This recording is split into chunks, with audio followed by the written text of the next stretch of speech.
In this video, we'll walk through installing the apartment search use case in the single stack solutions. There is another video for this blog that covers a restaurant ordering use case. It goes into more details in a few places, so refer back to that one as needed. So for this application, we'll go into single stack solutions, then apartment search. Find the file called commands-cr-apartment search. This is really a checklist or to-do list to get up and running. The prerequisites are covered in the other video. I just want to point out AWS-profile.profile. This needs to be linked to your local profile to be able to have access to your AWS account. Going back to the commands-cr file, we'll start going down our to-do list. The first thing you need to do is install some node libraries. Make sure you're in the right directory. So that is single stack solutions, apartment search. Next, just copy and paste these commands one at a time. This will install the OpenAI library, SendGrid library, and Twilio node libraries. These all become Lambda layers that your Lambdas can use. Once those have installed, we'll move on to the second step. In the second step, we add our configuration variables, so our API keys, into the application. For production use, you'll want to use something like AWS Secrets Managers to store your credentials. But for the purpose of this reference application, we'll enter the API keys directly into the template.yaml file. Open up the template.yaml file and use a Control F to find OpenAI _ API key.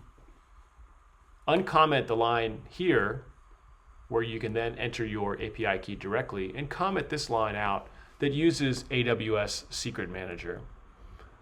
We'll do the same thing for the Twilio account SID, comment out these two lines and also the auth token. We'll enter the actual values there and then comment out the other lines that use AWS Secret Manager. Lastly, we'll do this for SendGrid as well. Now please note that if you don't want to use the SMS functionality or email functionality right away, just put dummy data in there and you can come back to these later. But we wanted to show how you can connect our Twilio channels to this application. Once these API keys are all in place, we'll move on to actually start building the application. From a terminal window and in this directory, single stack solutions, apartment search, we'll run sam build, and this will package everything up before we start deploying.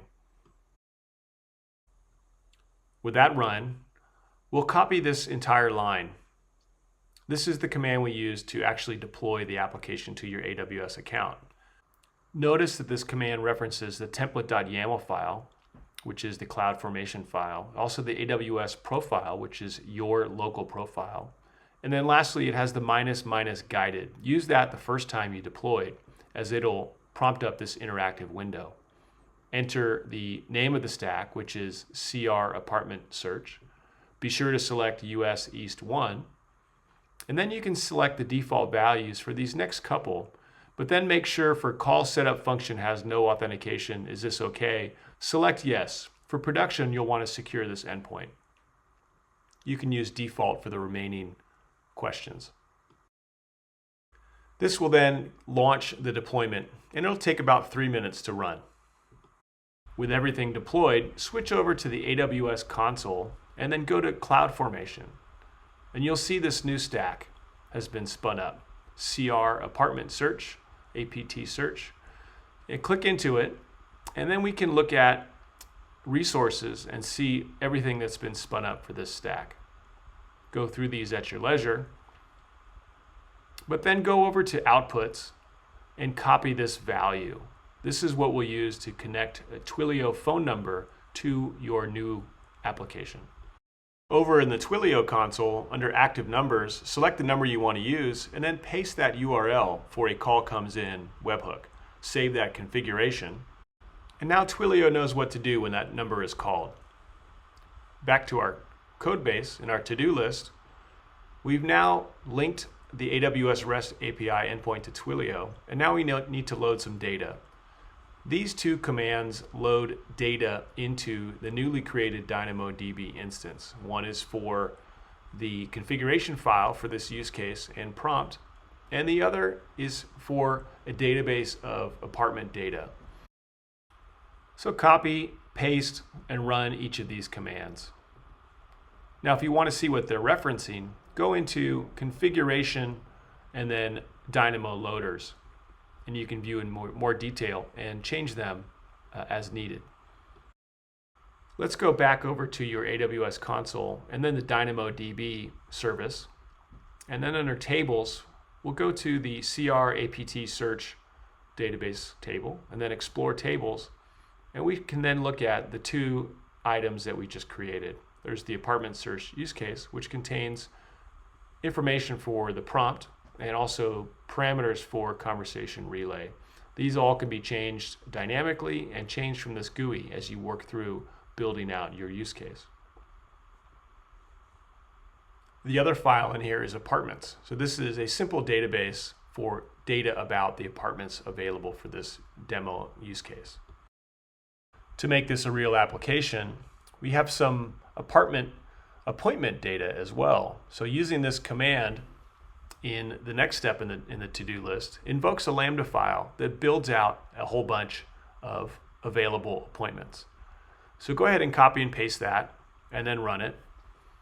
And once that's returned, we can flip back over to DynamoDB and see what the result is. So if I then reload our table, we can see that we have a bunch of appointments that the application can choose from. So here's an appointment, and the application will know how to fetch and search these available appointments. For this use case, we also want you to upload a profile. So we have a dummy profile in here. You can change this to your credentials, so your phone number, your email address. So go ahead and edit that, and then copy and paste the last command from the commands file. So I'll go to commands-cr.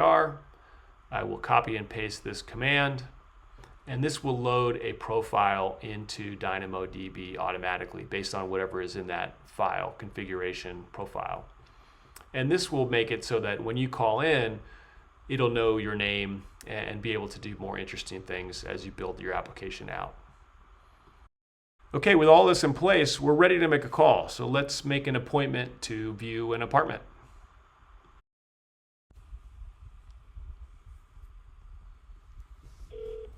Hello, this is Matt with Parkview Apartments. Press 1 to hear available apartments, 2 for your appointments, or let me know how I can help you today. Yeah, I need to make a tour to see one of your apartments. Sure, I can help with that. Could you please tell me which type of apartment you'd like to see? Studio, 1 bedroom? I have roommates, so I need a 3-bedroom. Got it. A 3-bedroom apartment. Now, could you please provide me with your preferred date and time for the tour? I need to be next Tuesday. Next Tuesday is November 21st, 2024. What time do you prefer for your tour? And would you like it to be an in-person or self-guided tour? The afternoon. And it could be self-guided was probably best. Great. Just to confirm, you want to schedule a self-guided tour of a 3-bedroom apartment on November 21st in the afternoon? Yes, that's correct. The 2 p.m. slot isn't available, but I can offer you a self-guided tour at 1:30 p.m. on November 21st. Yeah, that's fine. I'll take that. Your self-guided tour of the 3-bedroom apartment is scheduled for November 21st at 1:30 p.m. Would you like me to send you a confirmation via SMS? Yeah, that'd be great.